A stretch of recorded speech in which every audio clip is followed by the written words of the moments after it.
You scroll through hundreds of job descriptions, but they all sound the same. You spend so much time on every application, but it doesn't seem to matter. You send off application after application, but never hear back. You thought the interview went so well, but it's a no. You jump through all the hoops. The news keeps saying how there are all these employers that are struggling to find people to hire. So why does finding a great job have to be so hard? It doesn't seem very logical or fair. It's not. The system is broken. It's not your fault. The process most people go through to get a job is awful. But here's the good news. The system isn't very smart. In fact, it's downright dumb. It can be beaten. How? Most prospective employers and employees today are using the same old tired strategies that have been around forever. It's like professional camouflage. Everybody just blends into the crowd. But you don't have to be that way anymore. You can get traction. You can stand out from the crowd to unleash your God-given potential, to help a world in need, to do work that matters, to earn what you and your family deserve. You can do this. You're meant to do this. There are bright things on the horizon for you. This is the way.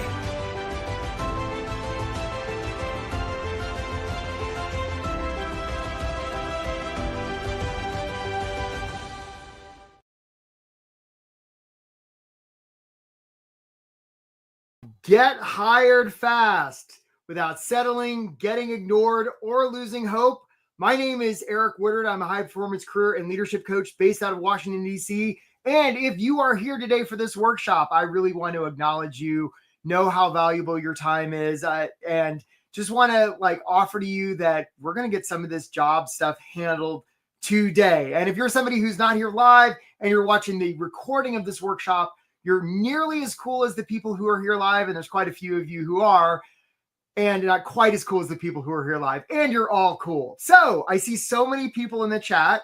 If you would, if you haven't already, or just even if you have, put in the chat where you're from and how long you've been on the job hunt, because we're going to get this handled today, right? I see there Mary from Memphis, right? I see there Fernanda from Denver, right? Hi, Jane. Nice to see you, because sometimes being on a job hunt can feel like pounding sand. Greg in Wisconsin, Parth in Dallas, and Ron in Iowa. Sometimes Anthony in Davidson, and Andrew in Portland, and Myra in Philly, and Katie in Georgia. It can feel like waiting on a glacier. Sometimes Nicole in Ayama and Michael in Iowa. It can feel like wandering through the desert. Rick in San Antonio and Rachel in DC, right? On the job market since April. I hear you. Hi there, George in Georgia, right? Sayam in New Jersey. Sometimes it can feel like going into an arena, Kim in Florida, and Mary for 4 months. Hi there, Edward from Mesa. Sometimes it can, speaking of Mesa, it can feel like looking into an abyss. Sarah in Colorado, and Tiffany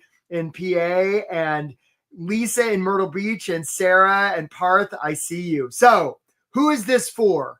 I see there Jerry in DC, and I see there Tim in Luz, Delaware. I know the beach there. Who is this for? If you are unsure about the direction you want your career to go, if you're struggling to find ways to describe what you do, hi there, Laura in Des Moines. If you're uncertain if your resume is any good, if you're wrestling with how to follow up after you apply, Genner in San Jose, and Kartiki in Redmond, and George, I've been on the job search for a while, George. If you're tired of applying and applying and applying and hearing nothing back, I see there Tom in Iowa City.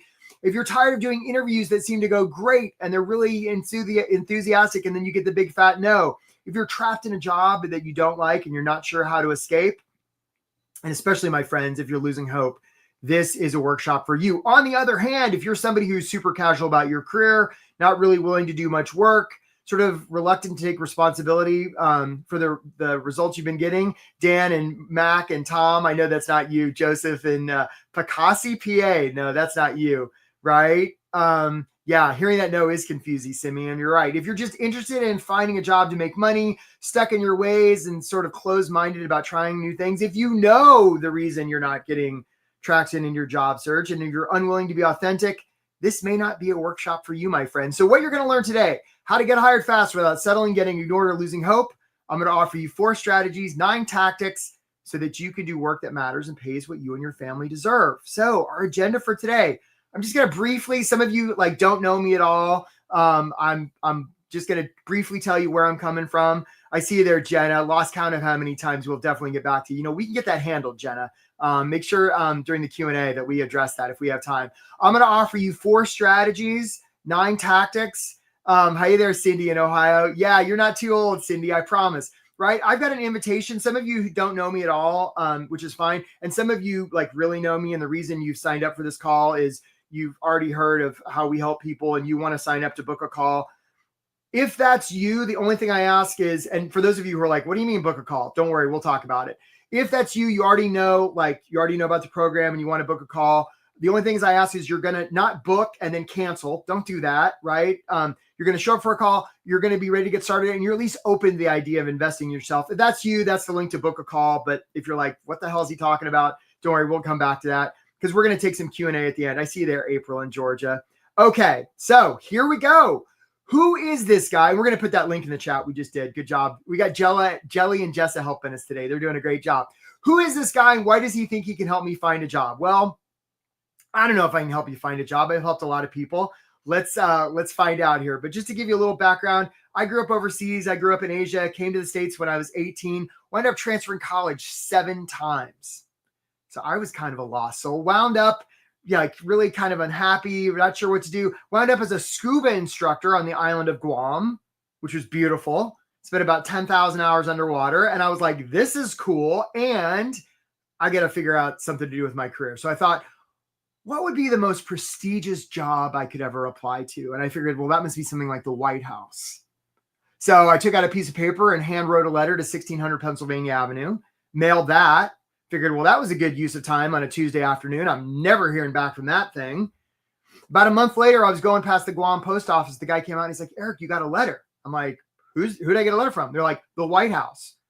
I opened it up and it was really cool. It had like White House stationery. I'd never seen that. I opened it up and it was an internship application.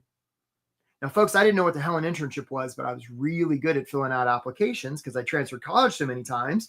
So I filled that out, sent it in. And I'm like, I am never hearing back about that, but at least I got the cool envelope, right? But that got me thinking. I applied to some grad schools, wound up getting into GW, landed in DC, was like dumpster diving for furniture, had a big bushy haircut, bought a pair of running shoes one time, was out running past the White House. And I was like, yeah, what about that internship thing?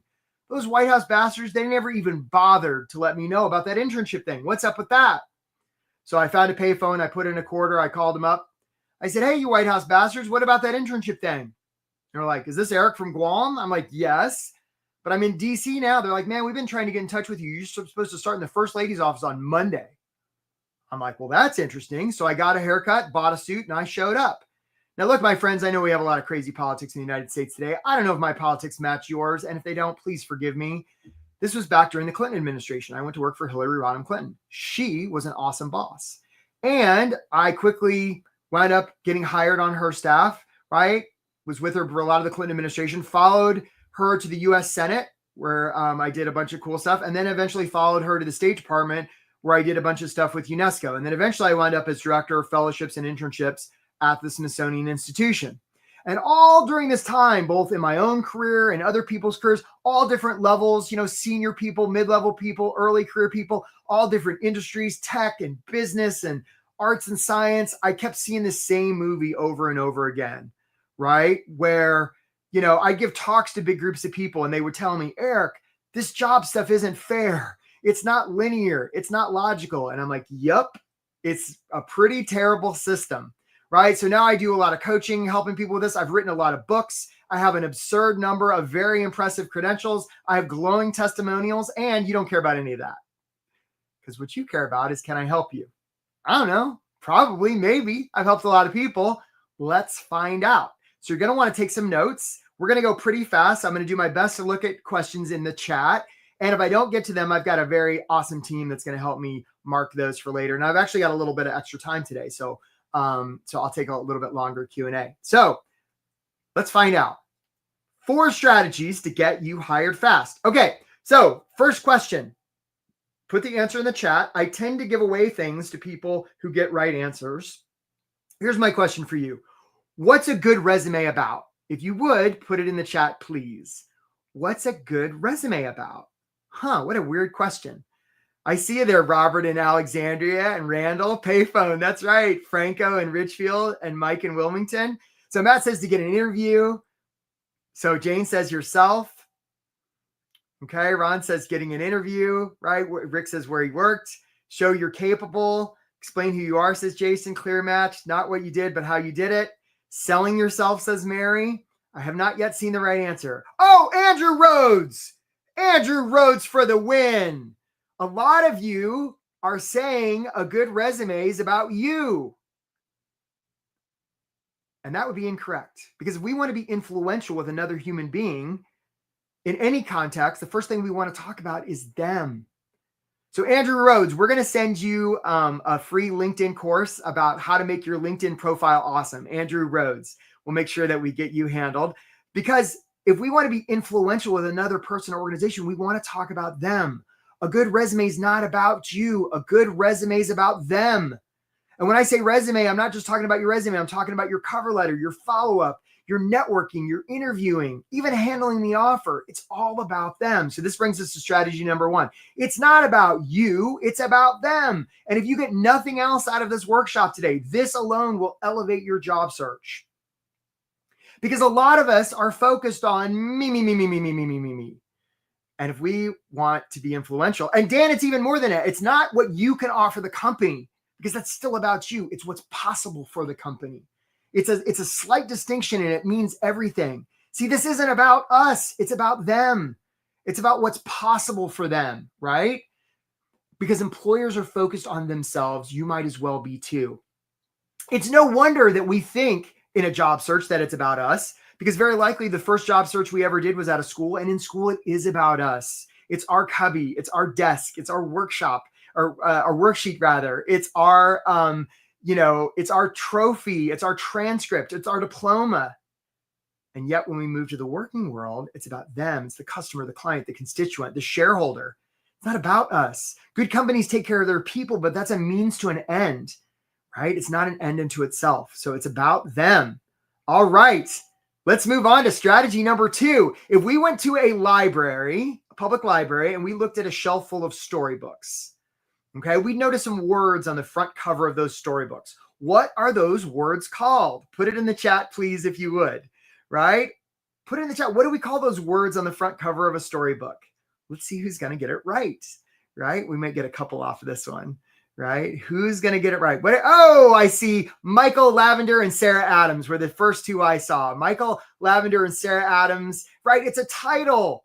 We call the words on the front cover of a storybook a title. Now, isn't it interesting that that's the same term we use to label people in the workplace? So we want to make sure that the first people that send in that answer, that we're going to send you that free course on LinkedIn. Hope it really serves you.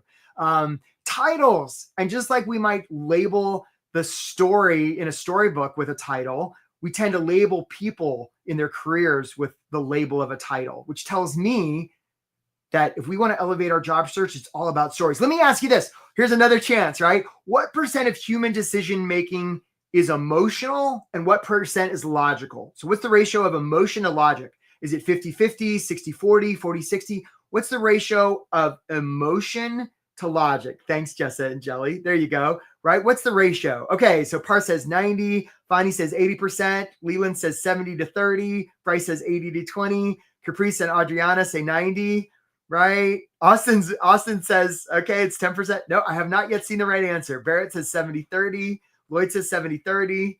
Nope, nobody's got the right answer yet, right? Nobody's got the right answer yet. Michael says 50-50. All right, we'll give people just another chance here. So here's the thing, folks. It's 100% emotional. And the reason, hey, Tom N, you booked a call, man. We look forward to talking to you, Tom N, right? It's 100% emotional. And the reason we know it's 100% emotional is that when somebody gets their limbic system damaged, their capacity for emotion, they're fine, except they can't make a single decision, right? Human decision-making is 100% emotional, and it happens very quickly. Like when you got on this call today, you made quick snap decisions about whether you liked me, the sound of my voice, you like the color of my shirt, right? You like my hair, right? You made quick decisions about all of it, and it was all very emotionally based. And now you're just listening to this, like basically gathering data to rationalize the emotional decision that you've already made. But the decision itself is emotional. And this is why stories are so important, because stories are how we convey emotion. It's like what Maya Angelou said, people will remember how you make them feel, right? They'll remember how you make them feel. So if you're not already using story in your stuff, you're really leaving a lot on the table. Make your application a story, your cover letter, your resume, your follow-up. It's all about story. Interview. You want to be telling stories because stories are what they're going to remember. So for example, notice I'm about to tell a story. One time I was collecting a huge number of resumes for a program. They all basically were sort of the same. And this one person, Maggie, told the story about how the summer before she'd been in a terrible car accident and her arm had been severed. Oh no, that sounds terrible. What a story. So remembered Maggie, we wound up choosing her.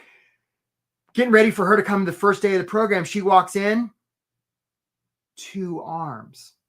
Now, it was bandaged from where it had been partially severed and reattached, and she was doing some physical therapy, right? Maggie was going to be okay. Now, was I pissed off that she had 2 arms? Of course not. I was so happy that she had both her arms.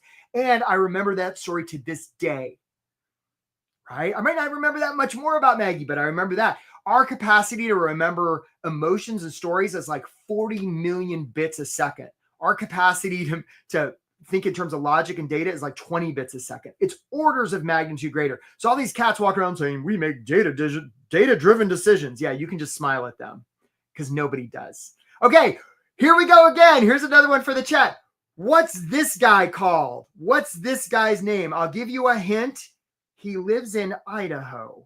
What is this guy's name? Who knows it? In the chat. Let's see who gets it right. Hey, Sarah, we look forward to talking to you. Sarah's going to show up. Hey, Sarah was the first one, right? Sarah Adams, Napoleon Dynamite. We're going to give it to Matt Follis too. So Sarah and Matt, Napoleon Dynamite. That's right, Andrew. This guy's a legend. Okay, so first of all, if you're not familiar with this particular film, stop your job search and go watch it. Please, people, we're trying to create a society here. And I'll share a little bit about this movie. So Napoleon's a high school kid. He sort of beats to his own drum.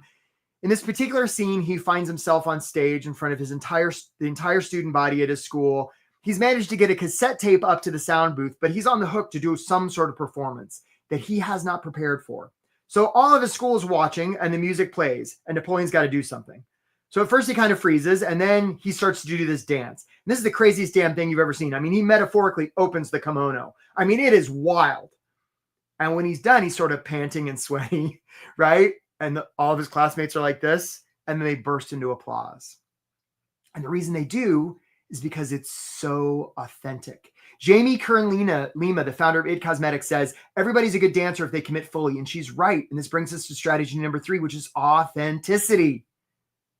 People are going to hire you because of who you are, not in spite of it.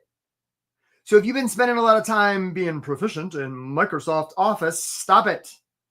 If you've been working to sell yourself, stop it. Let me give you a question, right? I'm going to answer it myself. Who do humans hire? I'll tell you, humans hire humans. Computers don't hire humans. Humans don't hire computers. Computers don't hire computers. And some of you are collectively saying, but Eric, what about the ATS? What about that? What about the algorithm? Those of you who've been working to please those algorithms, how's that working out? I love you and I'm sorry, right? Humans hire humans. People who are out there selling ATS-friendly resumes are in the business of ATS-friendly resumes. They're not in the business of getting you hired fast, right? Humans hire humans, right? In an increasingly automated world, the opportunity is for you to be more human, not less. Be more of who you are, not less. Okay, be human, be relatable. You're going to want to have stuff on your resume that gives evidence that you're a human. If you've been in the business of hiding your age, for example, right? You don't want to do that, right? Because there's only one reason they're going to hire you. It's not your skills. It's not your experience. It's not even who you know. It's, do they trust you?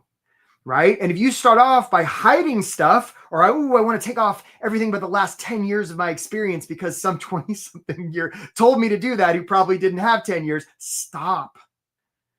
Right? It's never the scandal. It's always the cover up, my friends. So there's a lot of this out there. That's why I feel so passionate about it.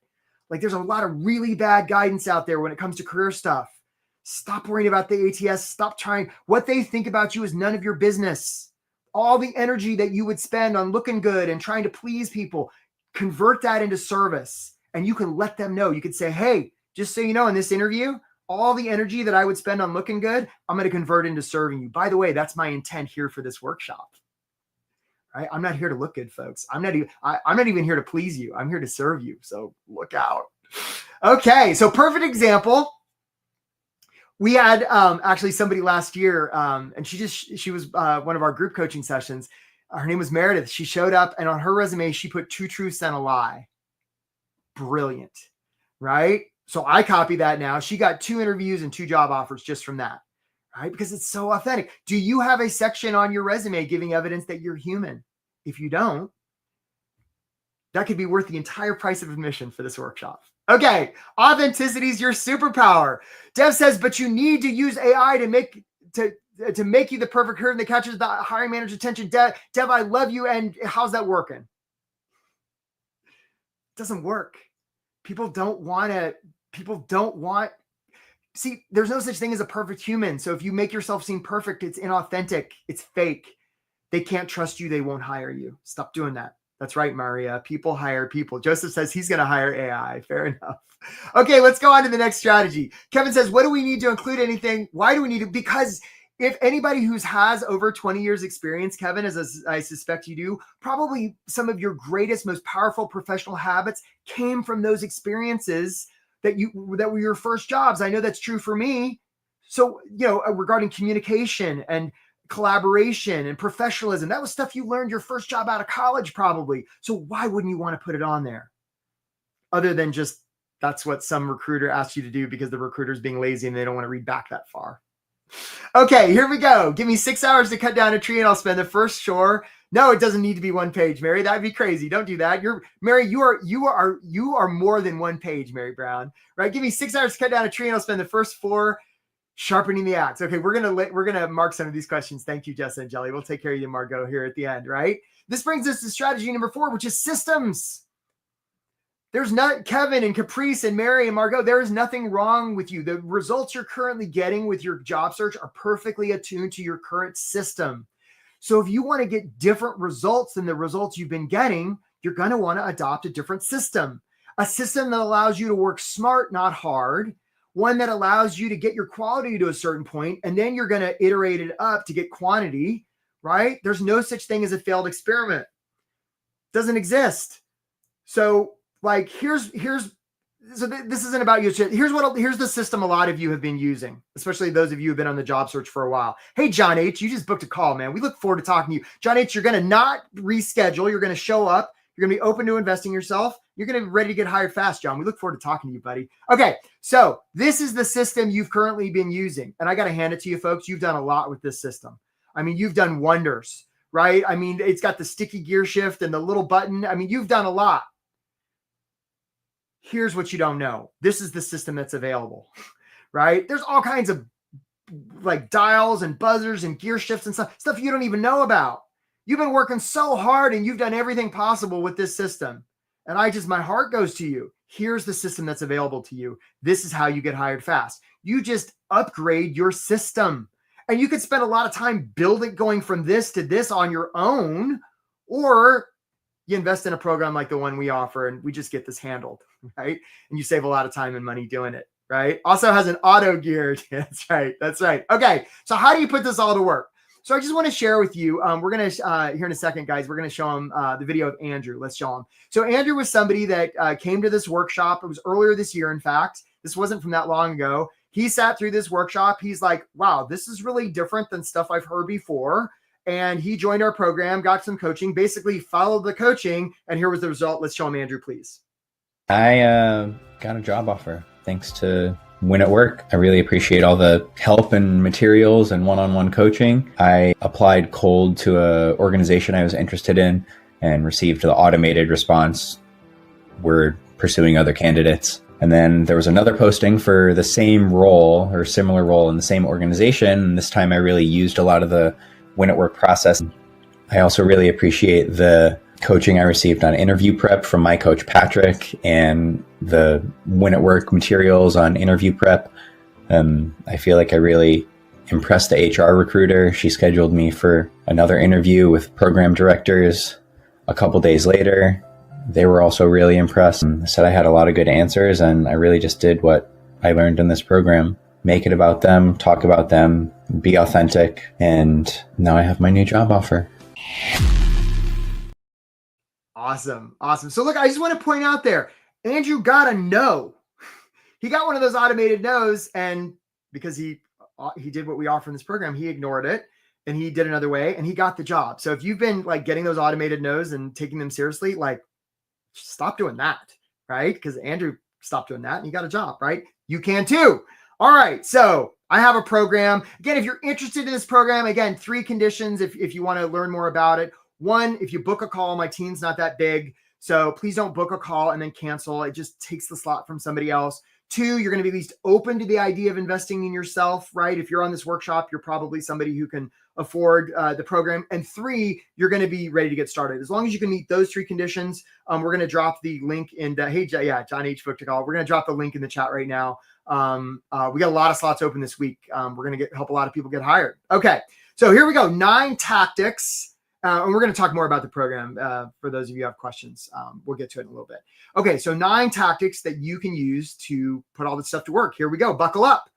Okay, now, folks, and those of you who are watching the replay, I'm going to talk real fast for you right now because you probably got me on 2 times speed. Now it's going to be in fast. I like to do that to wake up the people who are watching me on replay in 2 times speed because now it's like 8 times speed and it just blows their mind. Anyhow, here's the metaphor. Let's say there's a lake. And in the middle of the lake, someone's drowning. Now they're surrounded by other people in little boats. Okay, so somebody's in the middle of the lake drowning, and they're surrounded by people in little boats. If that was a job search, who's the person drowning? Put it in the chat, please. Okay, so this is a metaphor. James says, I have 25 years experience. I feel like, we have to talk about age discrimination. Any thoughts on that? James, I don't know. This could be ageism. It might not be, right? I'm not going to say that doesn't exist. And I'd encourage you to tell yourself a story that's more empowering because you could tell the story that, it's age, but I don't know that it's a particularly useful story. So Amy says it's me. Jenna says it's me, right? A lot of people agreeing with Jane. Drowning person. Oh, drowning person is the company. Who said that? Drowning person is the company. That was Joe Lang. Joe, you're right.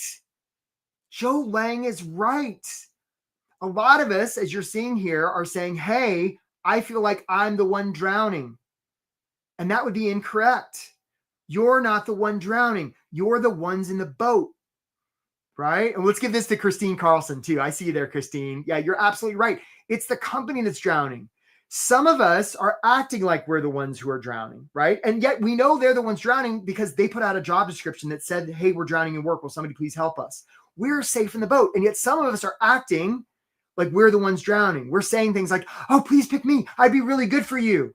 And the company's in the water saying, well, that's creepy. I need help, but not from that guy, right? So we want to this has to do with mindset, right? The opportunity is to realize that we may need a job, but we don't need that job, right? Instead, we want to come from a place of service and abundance, not scarcity. This isn't we don't want to get into the business of, I hope they pick me. I'd be really good for you. Because as soon as we say that, as soon as we put on the resume the title of the job we're applying to, we rob them of the opportunity for that to be their idea. And now they don't know if well, is this really good for me? Or did this guy trying to sell me something? So don't do that. Right? Realize they'd be lucky to get you. And if they just want to keep splashing around in the water, that's fine. There's lots of other people drowning. There's even lots of other boats. We don't have to be over responsible for them. We can come from a place of service, right? Come from a place of service, right? People don't want to be sold. They want to be served. Okay. Next tactic. Some of you have seen the show Deadliest Catch. Alaskan fishermen, they put these big steel cages on the bottom of the ocean floor with a little bit of bait.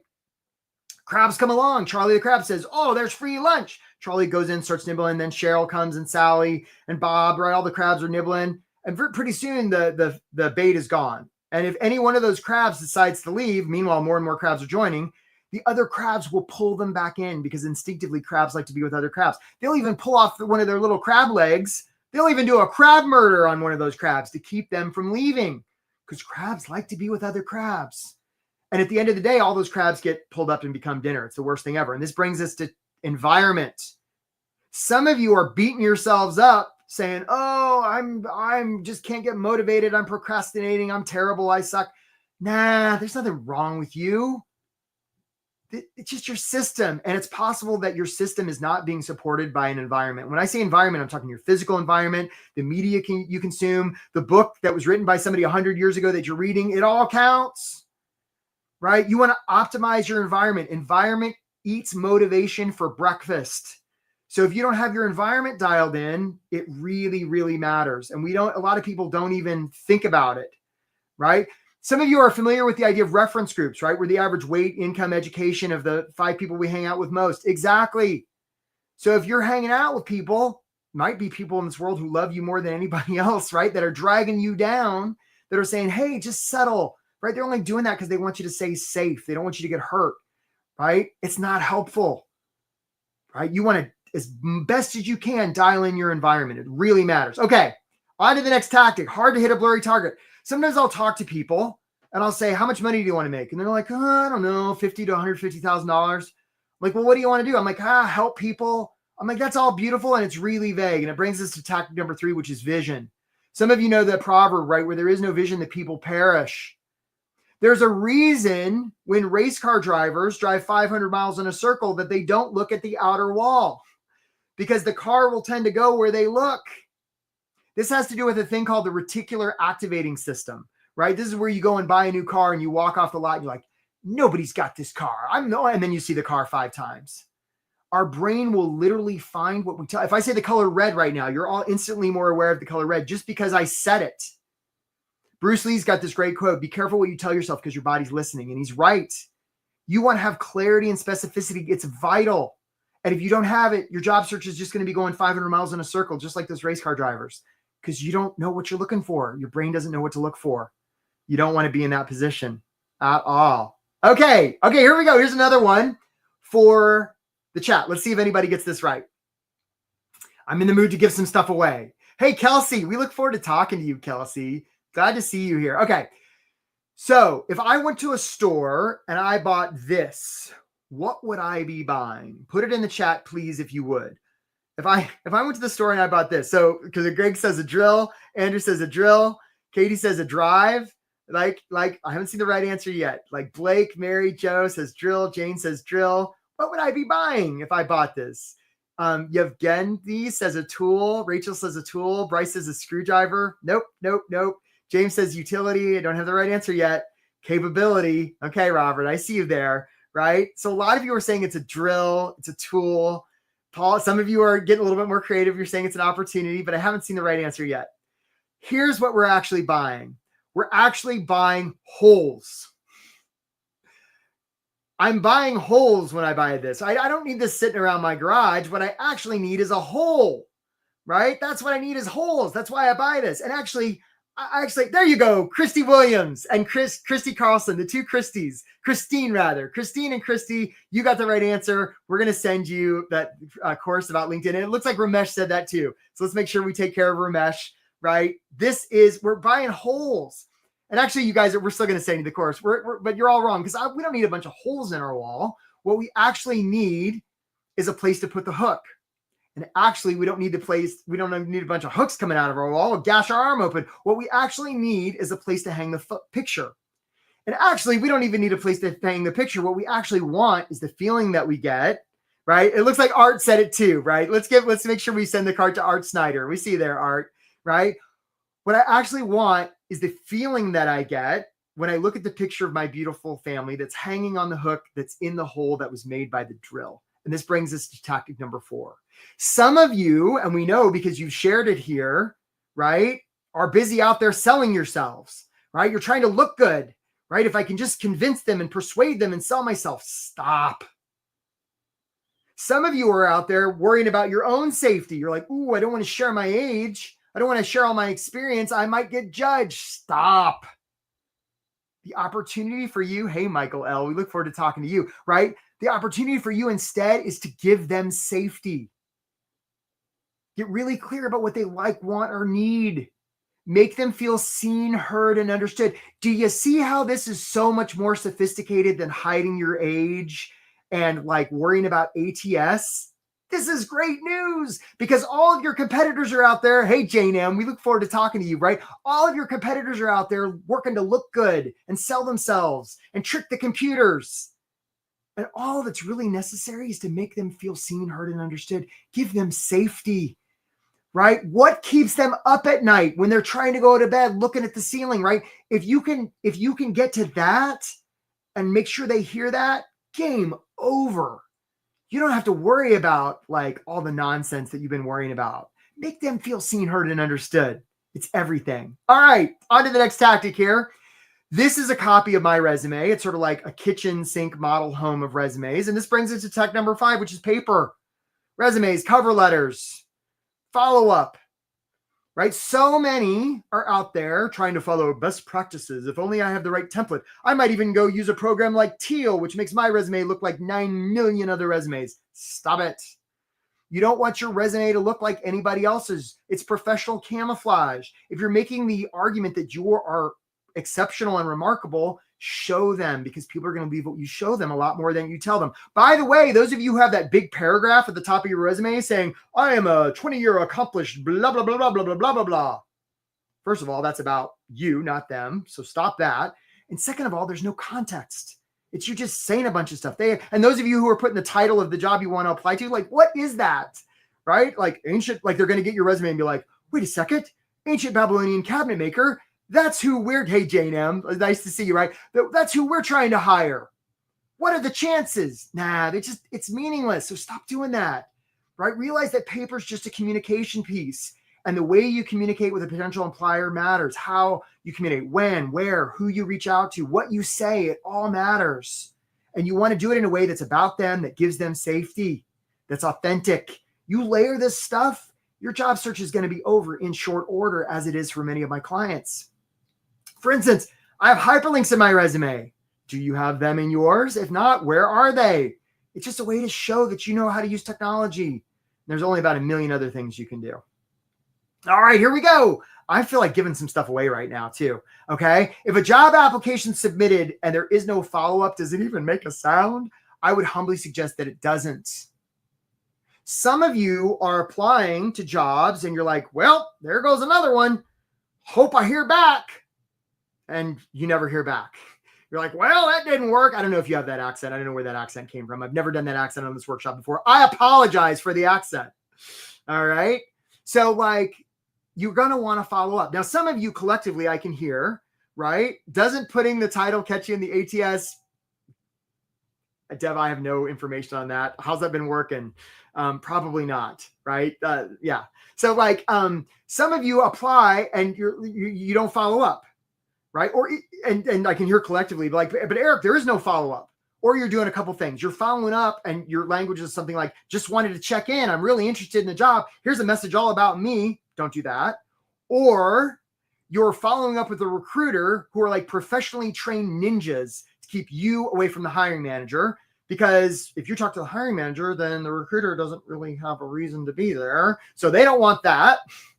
Right. So stop doing all of that. You're going to follow up, right, with a real human. Now, some of you are like, well, how do I find their email address? So I have a giveaway for you. Okay. If you would right now, you can go to my LinkedIn profile. We're going to put it in the chat.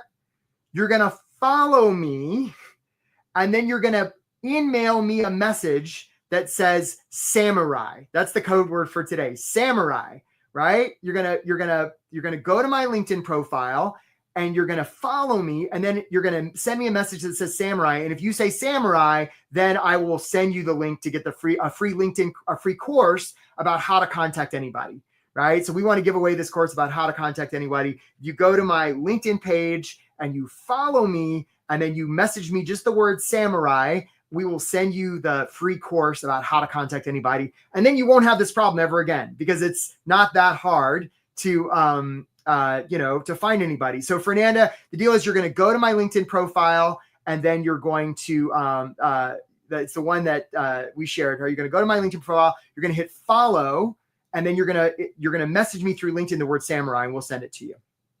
Okay. So you're going to want to follow up. And some of you are like, ooh, but if I follow up, isn't that pushy? Think back to our drowning victim situation, right? You're in the boat, they're face down in the water, and you say, hey, buddy, you okay? You wouldn't be like, they're not responding. I don't want to bother them. No, we want to be willing to offend in the name of service. We're going to jump in the water. We'll flip them over. We'll start doing mouth to mouth. And if they're like, lady, I was just snorkeling, you'd be like, my bad.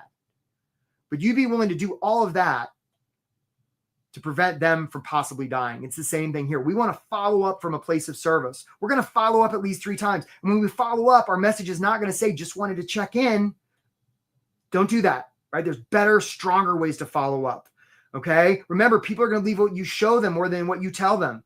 So you could tell them that you're somebody who knows how to be creative and take initiative, or you could show them in your follow-up, right? 100%. Okay. On to the next tactic here. Tactic number 7. Now, this is one when I work with clients that often gets the biggest traction, especially clients that are a little bit further along in their career, right? You guys ever seen the Academy Awards where some actor gets up there and they get the big prize, and she's up there and she's like, yeah, I got nothing to say. No, it doesn't happen, right? She's up there saying, I got to thank this person and this person, this person. They're trying to play the music, trying to get off stage, right? When we do great things, we do it with help. And this brings us to tactic number 7, which is ask for help. Use your network. When we ask others for help, it's a gift, because we wouldn't ask if their help wasn't worth something. Some of you are out there saying, gosh, right, if I ask for help, it's going to make me look weak. Nah, right? It's not going to make you look weak at all. Okay. And I think there might be something going on with our audio here. Hopefully that comes back. So some of you are saying there's no audio, but we'll check on that. Right? Asking for help makes you look strong, 100,000,000%. Okay. So you want to come from a place of vulnerability, right? Okay. Thanks, Matt. Some of you are hearing it. Okay. So we want to make sure you guys can hear it. Thanks, guys. That reassures me. Hey, let's send Matt and Parth a free course on LinkedIn, because I appreciate you guys coming through. So Matt Follis and Parth Bigande, let's make sure we send you guys that course, because when you're doing a big workshop, and sorry for you who can't hear, although you won't hear this, when you're doing a big workshop and people say, oh, like I don't hear, right, it like scares the crap out of you, right? So look what I'm doing right now, guys. I'm being vulnerable. Right? It builds trust. I'm just a guy doing a workshop with a couple hundred people, right? No pressure, right? And the sound's working, so that's good, right? So you want to be able to network with people. And some of you, by the way, the extent to which you're networking, you're doing it like you have a fishing pole, right? And you got to get the right bait on the right fish at the right time in the right place. I mean, it might happen if lightning strikes. You want to have a system for filtering the ocean, because any of you are like, well, I know where the fish are. I know who's got the opportunities. Nah, you don't, right? And if you think you do, you're wrong, right? You want to filter the ocean is what you want to do, right? And so you want to have a system for doing that. You want to ask people for help. You're giving them a gift when you do, right? You're so welcome, Amy, right? So on to tactic number 8, and this has to do with interviews. Okay, who wants the best interview advice in the world? Here it is. All right, we're gonna lay it on you right now.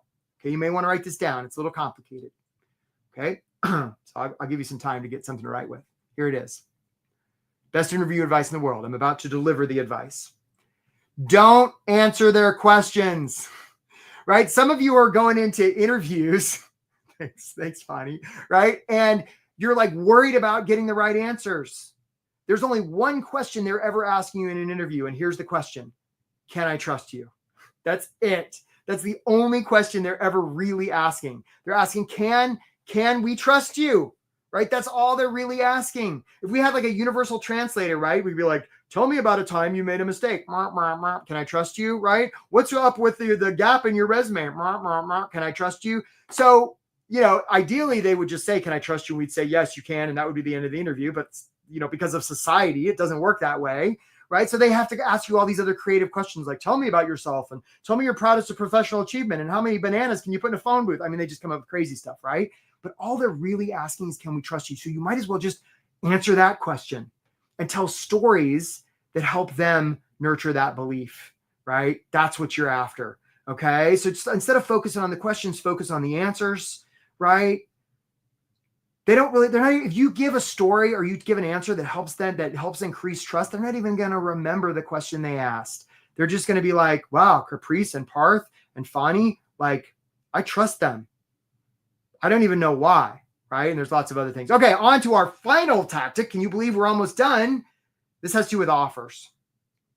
Sometimes I'll talk to people and I'll say, well, how's it been going? They're like, well, Eric, you got to understand, I'm really particular about where I apply. I'm like, why? Well, if I get an offer, then I got to move the family to Connecticut and blah, blah, blah, blah, blah, negative default future.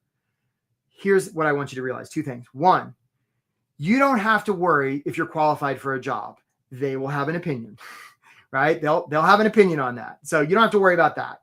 2, you don't even have to worry if you want the job, because unless and until you get an offer, like, you really don't even know what you're responding to. Okay. So apply from a place of service instead of going through job boards and thinking, am I qualified for that? Would I like that? Stop those questions. Instead, ask the question, what's possible for this company? What's possible for them? Right? If you come from that place, you're going to see all sorts of opportunity in them, and they're going to see all sorts of opportunity in you. Yeah, absolutely. Right?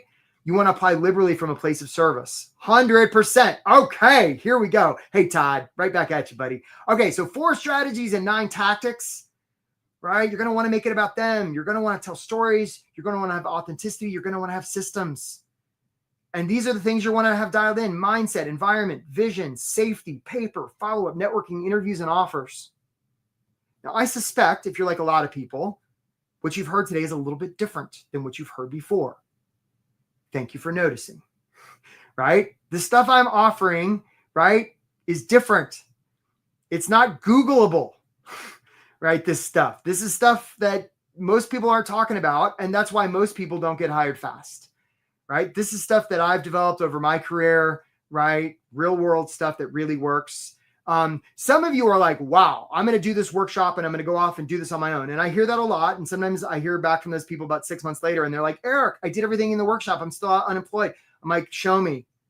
And they're busy talking about the drill instead of looking at the ceiling, right? They're making it about them instead of the employer, right? The reason I have so many coaches and I pay them so much money, it makes me want to throw up, is I get results. And so the opportunity for you is, if you want to get hired fast and you value time more than money, like, let's just get this handled, just like so many others have. I have a program. It's awesome, right? Has a lot of one-on-one coaching, group coaching. There's more workshops like this and online community. It's the best thing ever. And you don't care about any of that because we're like, does it work? Yeah, it works. Like, we don't have to worry if it works. We have the receipts, right? So the question now is not, does it work? The question is, like, do you want to, like, get hired fast? Right? You want to make an investment in yourself. If you don't, that's fine. But, like, here's some examples, right? So Jessie is somebody we worked with earlier this year. She got like 2 or 3 offers. There were ones that she didn't really want, and then she finally got an offer. She got hired fast. Rob decided to engage with our program right at the beginning of his job search because he didn't want it to take 6 months. It didn't. It took 2. Right? Wayne was somebody that worked with us. He got a bunch of offers, and he kept coming to me like, Eric, I got an offer, but I don't want it. I'm like, well, don't take that offer. Let's get you another one. And he finally got one that he liked, right? John was a tech CEO. We got him hired fast, really high level. Amy was somebody that had gotten like to the very end of a bunch of interviews, and then she'd gotten the no like a bunch of times in a row. And she started work with us, and we got her hired fast and pretty short over. I'm getting distracted by the chat here. Philip was a guy who, young guy, early professional. We got him 2 offers at once. Jessica had a lot of stuff going on in her life, and the job search was sort of a, side thing. But she got hired. She made it happen. Let's talk about Angel. We actually have some video on Angel, which we're going to show here in a second.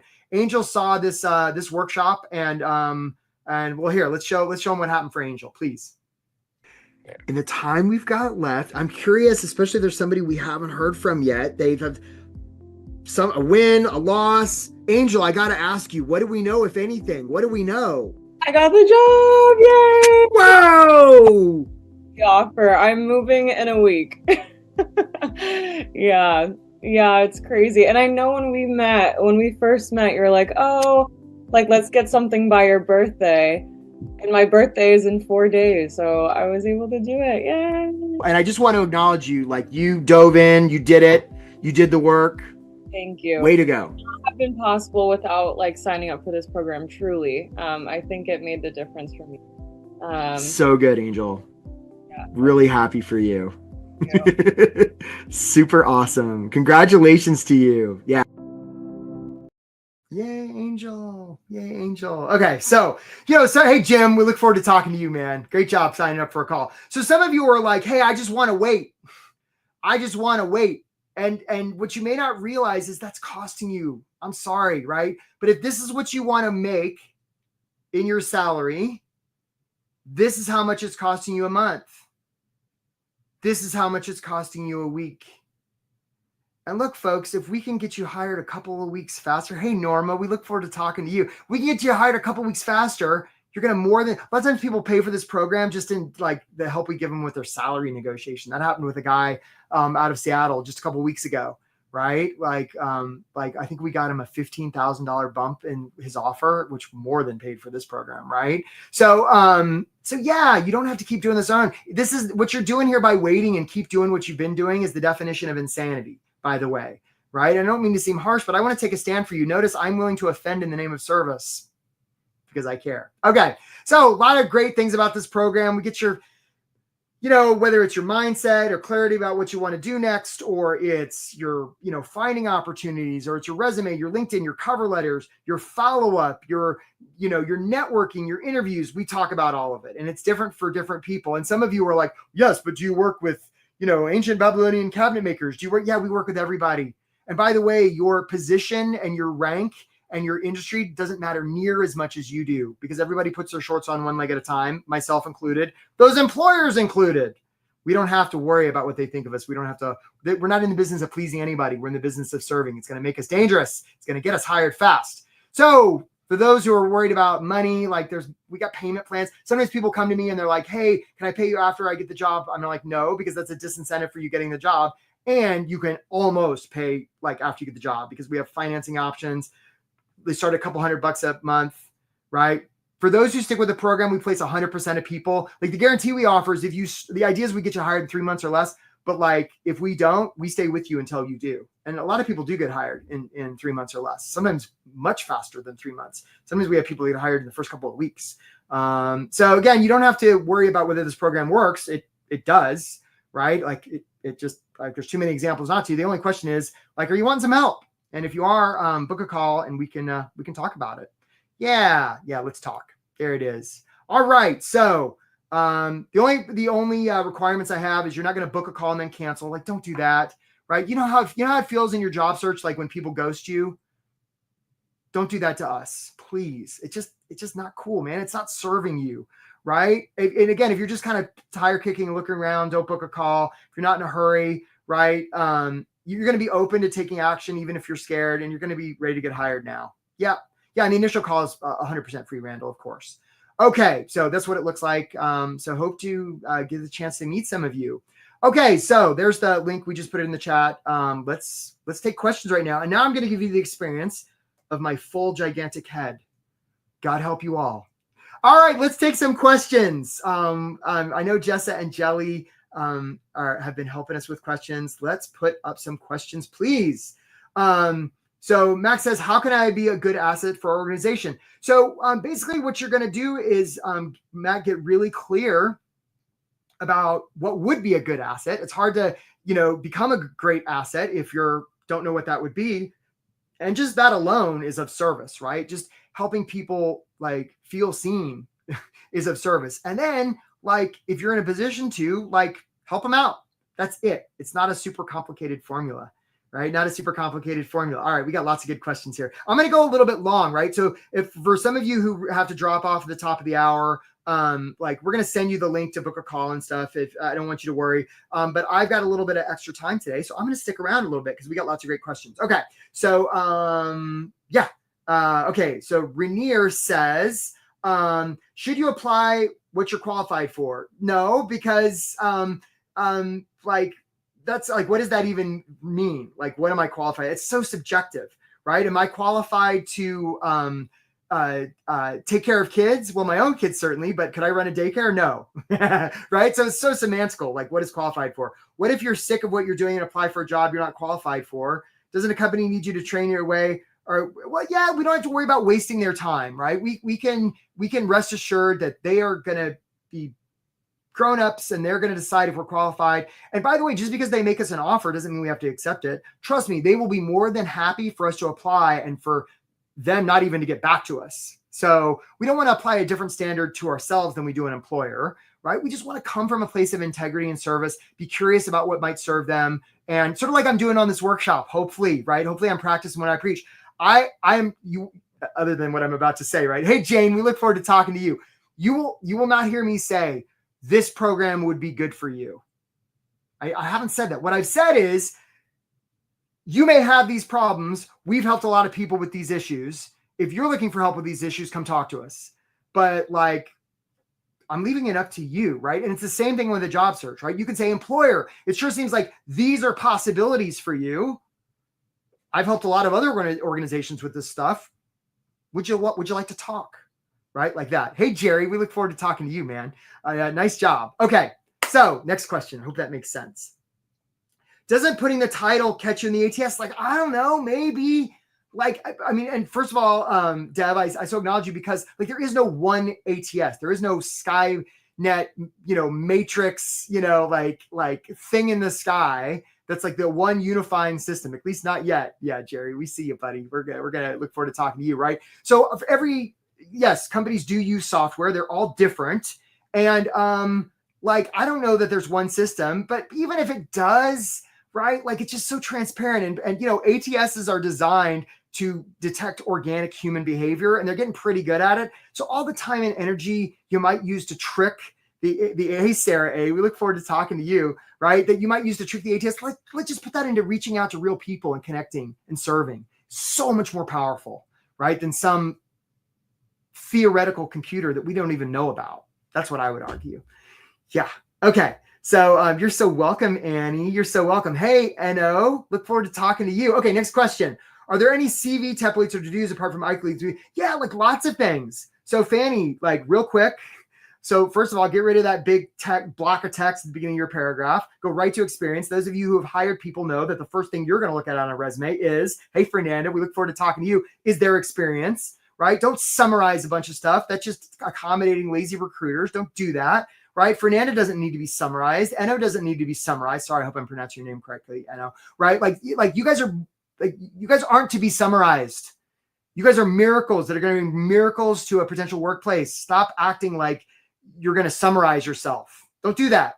Because when you do that, you just train employers that, oh, this person can be summarized. We don't have to take them seriously. Like, stop doing that. Right? It's not serving you.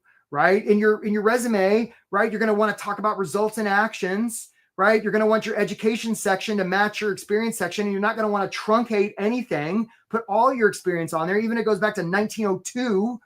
Right? And then you're going to have a section called more Myra, more Eno. I'm glad I'm pronouncing it right, Eno. Right? That's going to put evidence that you're a human. Maybe you put the 3 things you're most afraid of. I put that on my resume lately. It's awesome. Right? Maybe you put 2 truths and a lie. It's on my resume. Right? This is going to get you hired fast. I got the logos from every company I've worked at. Little things. Put a link on there of you like talking about the employer. There's only about 1 million things you could do here. That and so much more. Okay, next question. Lauren says, what about following up with the HR representative that you interviewed with? I mean, it's okay. But HR, I mean, again, Lauren, they're sort of professional ninjas in terms of keeping you separate. Like their whole job is to get you to go through their funnel the way you want. And as soon as they decide that they don't need you, they will drop you like yesterday's lunch. And you might not even hear from them. Hey, Jenna, we look forward to talking to you. Nice one. That's right. Right. Yeah. You followed up 4 times, no response. Probably, Lauren, they took you off their list. And some recruiters like, oh yeah, we don't need Lauren anymore. And they didn't even have the decency to like reach out. It's just what they do. So what you can do is, rather than do all that, just find the hire. Hey, Cynthia, nice to see you. We look forward to talking to you, Cynthia. Right? So the opportunity is to find a hiring manager and say, wow, you're doing this and this and this and this. This is how you're affecting the world. right? These are the challenge you have. And the thing we want out of the hiring managers is to be like, that's right. That's right. Hey, Art, we look forward to talking to you. They'll go and they'll knock on the back door of HR and be like, this one, Lauren, I want to talk to Lauren. And HR will be like, well, we already sent her the automated message. And the person will be like, I don't care. I've been waiting on you guys for 19 months to send me something. Here's one. I found one. Right? Hey, Yevgeny, nice to talk to you. Like that. That's how you want to proceed, Lauren. All right, who's next on here? Hi, Margot. How do you explain gaps in your employment? Well, I would tell the truth. You know, there's a story some of you may know about the climbers on Mount Everest in 1996. Like a bunch of them died because they were like 150 feet away from the summit. Hey, Amy B, we look forward to talking to you. And they were supposed to turn around and they didn't quit. There's this false illusion that quitting is somehow bad. Quitting saves lives, right? So there's nothing wrong with just saying I quit. Yeah. Now there's more diplomatic ways to say it. You could say, yeah, I took care of my sick mom, or, I had a baby. There's only about 500 things you could say. And then you could frame it as, we could talk about how I went backing through the Himalayas for 3 months, or we could talk about what's possible for you and your company. Sorry, that was 2 references to the Himalayas with Mount Everest and the Himalayas. I apologize, right? But you just tell the truth. Remember, it's never the scandal. It's always the cover up. And realize they're not really asking about the gap. What they're really asking is, can we trust you, Amy? Can we trust you? Like that. Amy B booked a call. Nice to see you. So that's what I would say to that one. Okay, more questions. Love this crowd. Salyam. Hi, Salyam. Is the program good for someone right out of college? Of course it is. I just had somebody sign up earlier today, right out of college. Don't get me wrong. If I'd known, like I'm 52, right? So if I'd known now what 30 years ago, what I know now, wow. So you get to know that, right? You just have to enroll in the program. So absolutely, right? And sometimes early professionals are the easiest ones to get hired because people will not hire you more because you're overqualified than underqualified. I'm sure many of you experienced that because if I have to choose 2 people, and one's qualified and just barely, and one's way overqualified, who am I going to choose? The one that's barely qualified. I don't have to pay them as much. They're going to do the job I need them to do. They're going to stick around for longer, and they're going to be trainable. The person who's overqualified, they're probably not going to do the job I want them to do because they've been doing that for 10 years. They're definitely not going to do it the way I want to do it. I've got to pay them more, and they're going to leave in 5 minutes. So if you are finding that you're the one that's overqualified, aim higher. Aim higher. Okay, next question. Okay, James, how do you find out who to follow up with on the submitted application? Well, you do a little sleuthing. And if you haven't already, James, go to my LinkedIn profile. We're going to drop it in the chat one more time and follow me and go to the LinkedIn messaging thing and message me with the word samurai, and I will send you a free course on how to contact anybody. That's how you do it. Like that. Yes. Okay, next question. What is next here? You guys are keeping my team busy. Hey, Jelly and Jessa, like golf clap for you. Good job. You guys are doing great. How do we incorporate 2 truths and a lie without it sounding unprofessional?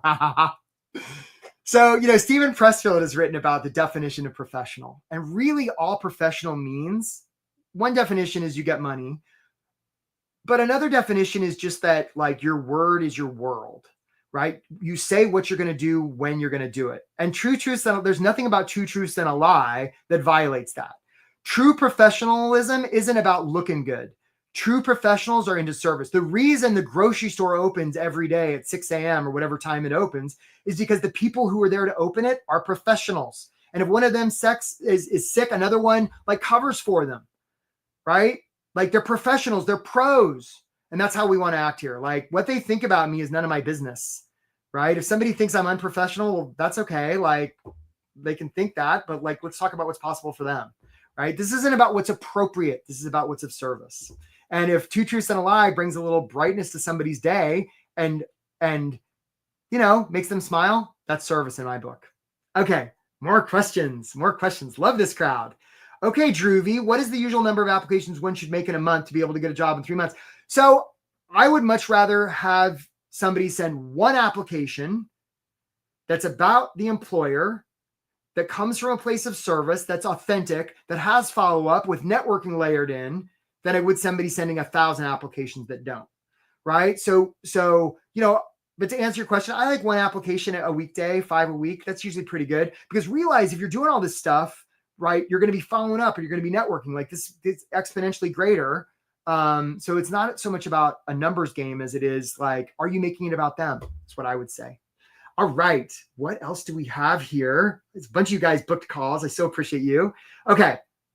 Does age or seniority impact job prospects? Yeah, absolutely. Right. And not so much. I mean, yes, ageism is the thing, as is racism, sexism, and there's many isms. They're terrible and horrible. They suck. I'm not going to say they don't exist, because that would just be incorrect. And at the end of the day, the reason they're going to hire you is because they trust you. It's possible that if somebody is doing a little bit of racism or sexism or ageism or whatever, that it's just that they don't trust those particular, ages, races, and sexes. I'm not saying that's good or right or any of that. It's terrible, but that's what's going on. So the way we break through that, again, not saying it's fair at all, terrible, it's their problem, not ours, is we give them reason to trust us. Hey, Samantha, look forward to talking to you. Like, that's what we do here. So we can spend a lot of time worrying about our age and hiding our age, right? Think about this, right? If we want to send them a document that's going to help build trust, and we go right out of the gate by saying, I'm going to hide my experience and hide my age, what do we think that does to trust? It destroys it.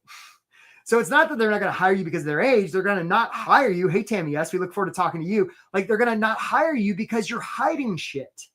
Don't do that, right? Stop hiding stuff. You're lying. Stop lying. Employers don't like to hire people who lie, and rightfully so. So stop lying. Tell the truth. Own your stuff. Hey, Salon, we look forward to talking to you. Okay, next question. Joe Lang, what's the average land time in 2025 based on what you've seen versus, say, 2019? So, Joe, I want to acknowledge you, because I get the feeling you may be laboring under the misinterpretation of reality that it's the economy, it's the market. Hey, Reginald, we look forward to talking to you, right? So, Joe, you might be right. I don't know. I'm not an economist, but I can say in the time, many years I've been doing this, I've yet to have somebody come to me and be like, this market is amazing. The market's always bad. There's always something going on in the world. And I'm not saying that that's not true, right? But what I am saying, it's just not a particularly useful story. It's sort of like I could say that I'm too old, or I could tell myself another story. Like, if we're trying to make airplanes fly, right? Or cure COVID, we want guys in white lab coats. Hey, Ramesh, we look forward to talking to you. Like yay, science. And yet when it comes to this job search thing, right? It's all made up. Salaries, occupations, titles, they're all made up. So we could tell ourselves the story that, wow, 2025 is a lot harder than 2019. Or we could tell ourselves a different story that, wow, there's so much more opportunity to stand out. Or I'm got so much more experience that I did in 2019. There's some organization out there that really is going to use that experience. There's an infinite number of stories we can make up. Some of them will be useful and some of them won't. My invitation to you is practice telling yourselves the one that are useful. Yeah, 100%. All right, guys, we're going to take a few more questions. Really acknowledge you all for being here. Myra, do you recommend us tailoring resume to the job description? Yes, but more like I recommend you tailoring the job description to what's possible for that organization, right? So it's partly the job description, right, Myra? If they say, hey, we're looking for somebody who can do A, B, and C, you want them to be able to see the possibility of A, B, and C in your resume, right? So that's what we tailor to. And yes, we don't want one generic resume that we're just, maybe changing a few keywords and sending out, because that doesn't make people feel seen, heard, and understood at all. Part of the reason in this workshop that I'm not just sign up for your program is because you guys would be like, well, he hasn't really seen me. That's why we do calls with people, because I don't know if I can help you. I don't know if my program's going to work for you. Let's have a call and find out, right? So we have a chance to slow down and find out what's going on with you. And then if we can help you, great. If not, we'll tell you that. But we want to treat people like the individual miracles they are. That's what we're about. Okay, let's see here. We're going to take two more questions, right? We've been giving Jessa and Jelly a workout. James, how do you find the hiring manager? So James, if you haven't already, you're going to go to my LinkedIn. We're going to drop the link in the chat right now. You're going to smash the follow button on my profile, and you're going to go to the message system, and you're going to message me the word samurai, and we're going to send you a free course about how to contact anybody. That's how you do that. And we're going to take one more question, then I'm going to let you guys go. You guys have been a terrific crowd today. Seems like recruiters commonly use words like they will submit you to the position. I would rather that they represent me rather. Yeah, but see, they're not going to do that, Art, because the recruiters are getting, hey, Tim, we look forward to talking to you, right? Recruiters are getting paid by the employer. So they're actually not representing the job candidates. They're representing the employer is who they're representing, right? The opportunity for you is to represent yourself, right? Represent yourself, advocate for yourself, be assertive for yourself. when you do that, you're going to show them that, can you imagine what it would be like to have Art representing us? Look how well he represents himself. Can you imagine if he was representing us? They're going to see the possibility. They're going to get you hired fast. All right, guys, look, I really acknowledge you. This has been one of the best crowds we've had in a while. Look, if you've been on the job search for a while and you're feeling disheartened, please know, like, there are bright things on the horizon for you. You will eventually figure this out. And if you want to figure it out faster and you want some help, book a call with us. Let's see what's possible for you. And either way, I just really acknowledge you for being here. The fact that you're here just speaks volumes about how seriously you take the career. I can guarantee that if you're still on this call now, the world needs more of you, right? The world needs more of all of you, of Tim and James and all of you, right? So we don't want some crazy system to keep the world from having more of you, because the world's in need and it needs you. So let's get more of you out there. Really acknowledge you for being here, my friends. Hope you have a great day. Keep your chins up. Like, this too shall pass. You are going to figure this out. I'm 100% cheering for you and hope to see you soon. Take care.